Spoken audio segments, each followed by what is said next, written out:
you guys? Welcome back to Marcella's Way. So this is a quick video to answer this frequently asked question that I get, and that is, does sublimation work on 40% polyester?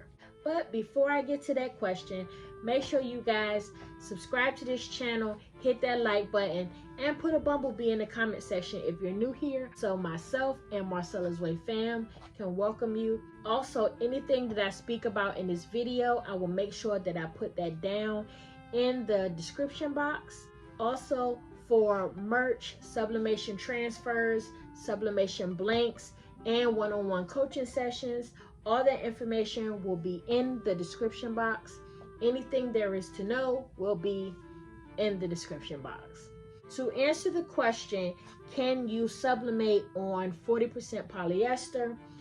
The answer is yes, but not as good as you could if you were printing on a higher polyester count.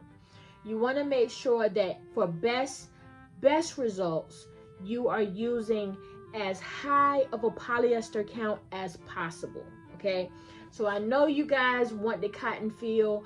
I know that polyester can be a little expensive sometimes. You're taking the chance of the ink not taking. It takes better with polyester. The more cotton you have, the less likely that your shirt will, the sublimation will actually take onto your shirt. The two, polyester and the dye, they're just a perfect pair. I didn't make this stuff up, okay? I'm just a reporter. But yes, so you can, but you are going to have a light kind of faded design.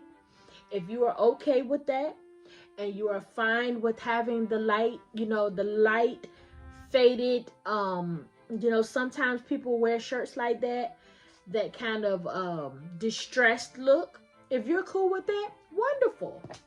I think you should try it. But if you are not and you want something solid in there, stay there forever, you're definitely going to need something with a high polyester count. So like I said, 40% will work, but it's going to be a light distressed look. If that's what you're looking for, great. If not, up that polyester count. All right. I hope that answered the question. I appreciate you guys for coming back to Marcella's Way. And if you have any other questions that you want me to answer, make sure you put that down in the comment section, and I will definitely be down there checking out what you guys are saying. I appreciate you guys so much. Thank you for coming back to Marcella's Way. And as usual, I have a my way so I can inspire you guys to have a your way.